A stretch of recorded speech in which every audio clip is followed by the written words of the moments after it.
Materi IPA kelas 8 semester 1. Gerak dalam kehidupan. Nah, pertemuan ini kita akan bahas pesawat sederhana. Ya, pesawat sederhana yang berikutnya adalah bidang miring dan roda berporos atau roda bergandar. Ya, kita akan lihat bersama-sama ya. Pesawat sederhana apa ini? Ya. Bidang miring. Ya, bidang miring adalah suatu permukaan datar yang memiliki suatu sudut. Ya, sudutnya ya tidak lebih dari 90 derajat. Ya. Bidang miring mampu mempermudah pekerjaan kita ya.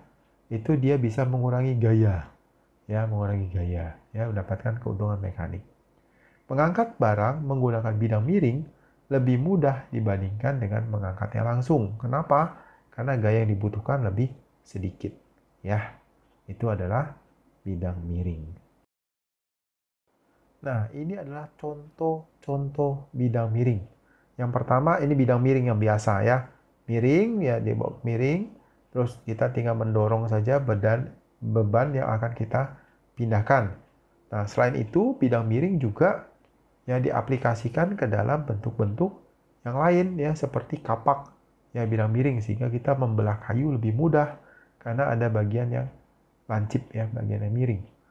Skrup ya, skrup juga sama ya, ulirnya miring ya, miring, melingkar naik ke atas, miring. Itu lebih mudah untuk kita memasukkan ya skrup itu ke dalam kayu atau ke dalam yang lainnya ya, dibandingkan kita pakai paku biasa ya. Nah, terus tangga ya, kita naik ke atas kalau menggunakan tangga jauh lebih mudah ya, kemiringannya landai semakin kita tidak capek naik tangganya ya. Dan juga apalagi contoh lainnya dalam kehidupan sehari-hari adalah jalan di pegunungan ya, itu dibuat landai ya, supaya apa ya, dibuat melingkar ya, supaya untuk menanjaknya itu tidak butuh gaya yang besar ya. Itu adalah contoh-contoh penggunaan bidang miring dalam kehidupan sehari-hari. Nah, sekarang kita lihat prinsip bidang miring ya. Semakin landai kemiringan suatu bidang, maka semakin kecil tenaga yang dikeluarkan ya. Tetapi ingat, kalau semakin landai berarti semakin panjang bidang miringnya ya, semakin lama ya. Maka ya, tapi keuntungannya tenaga yang dikeluarkan semakin kecil, cuma lama nggak nyampe-nyampe gitu ya. Kalau naik tangga terlalu landai, mungkin kita akan naiknya dua anak tangga ya, akhirnya jadinya tidak landai lagi gitu ya. Ini adalah rumus untuk bidang miring ya. Kita mencari ya, ada persamaannya F kali S ya. F itu gaya kuasa, S itu panjang bidang miring, itu perkaliannya itu sama dengan perkalian dari W kali H. W itu adalah berat beban yang akan kita angkat, dikalikan H. H itu ketinggiannya, ketinggian sebenarnya. Kalau dengan bidang miring itu S. Ya, S-nya yang kita hitung panjang bidang miringnya. Nah, keuntungan mekanik dari bidang miring itu adalah ya, seperti biasa, beban dibagi kuasa W per F. Nah, untuk bidang miring khusus itu adalah panjang bidang miring dibagi tingginya, S dibagi H. Itu adalah keuntungan mekanik dari bidang miring. Kita lihat contoh soalnya. Ya, hitunglah keuntungan mekanik ya dan gaya F dari gambar bidang miring berikut ini. Ini bidang miringnya ya, beban yang mau dipindahkan 500 Newton, panjang bidang miringnya 10 meter, tinggi bidang miringnya 2 meter. Berapa F-nya dan keuntungan mekaniknya berapa? Kita lihat penyelesaiannya ya. Kita tuliskan dulu apa yang diketahui. W-nya 500 Newton, S-nya 10 meter, panjang bidang miring, tinggi bidang miringnya 2 meter.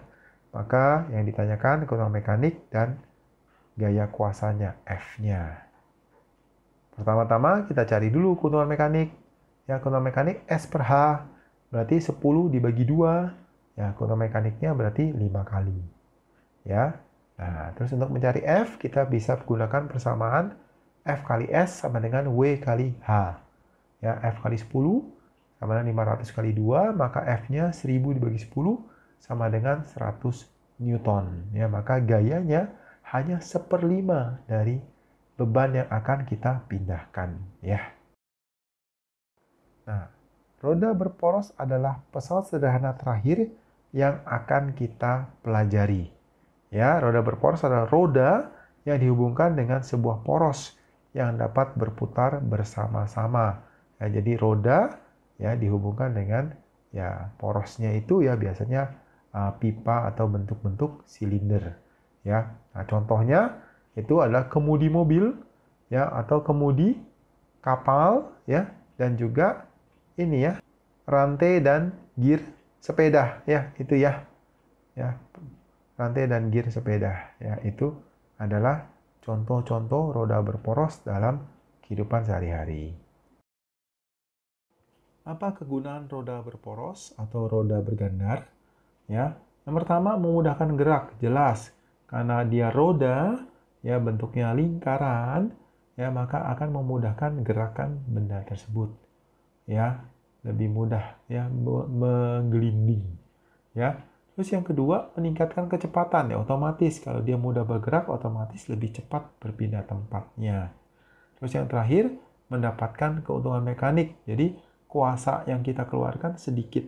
Ya, contoh yang paling nyata adalah ya pada waktu kita ya misalkan memegang kemudi ya kemudi mobil misalnya ya itu bayangkan dengan kemudi yang kecil itu bisa menggerakkan roda-roda di bagian bawah mobil ya. Rodanya bisa bergerak ke kiri dan ke kanan. Kita hanya memutar-mutar kemudi mobilnya saja ya keuntungan mekanik itu ya. Prinsip roda berporos atau roda bergandar. Ya, prinsipnya adalah gaya kuasa ya biasanya bekerja pada roda yang besar dan gaya beban bekerja pada roda yang lebih kecil atau porosnya. Nah, roda berporos memiliki fungsi untuk melipat gandakan gaya kuasa.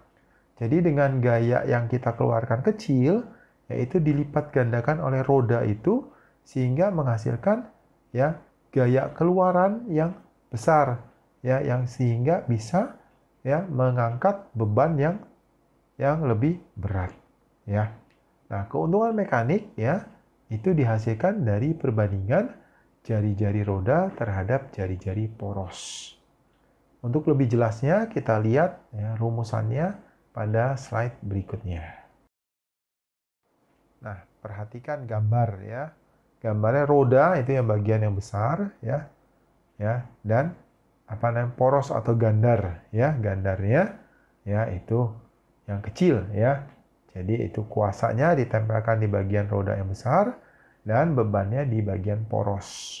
Ya, sehingga keuntungan mekaniknya sama beban bagi kuasa itu kita juga bisa dapatkan dari R besar ya jari-jari roda dibagi dengan R kecil jari-jari gandar atau jari-jari poros.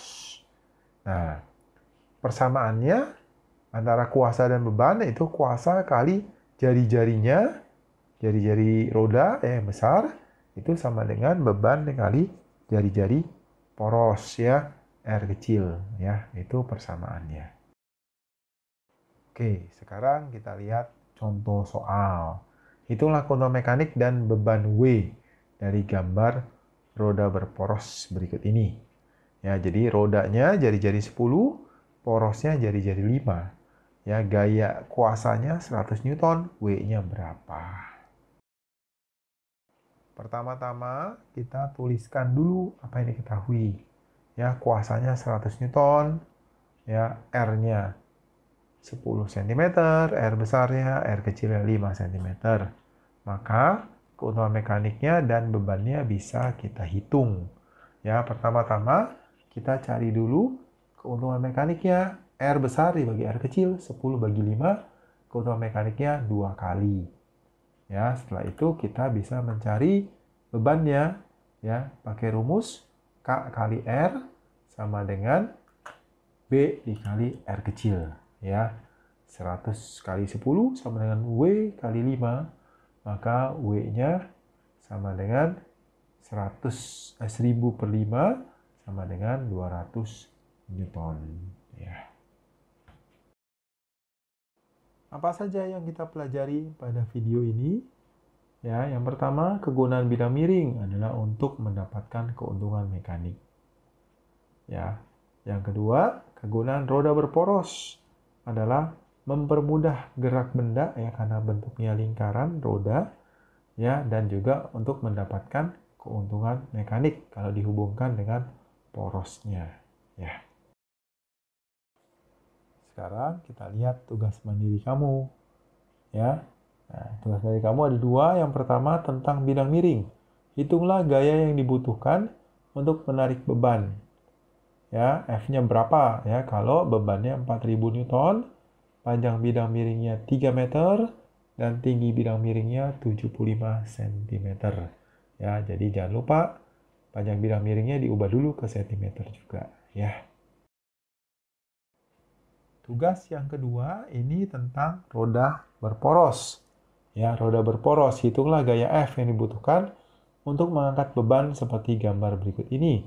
Ya, rodanya jari-jarinya 15 cm, porosnya jari-jarinya 3 cm. Ya, bebannya 100 Newton, maka F-nya berapa ya? Ya, kamu kerjakan, hitung ya, teliti, gunakan rumus yang tepat. Oke? Selesai sudah pembelajaran kita pada kesempatan kali ini. Sampai jumpa di video berikutnya. Dadah!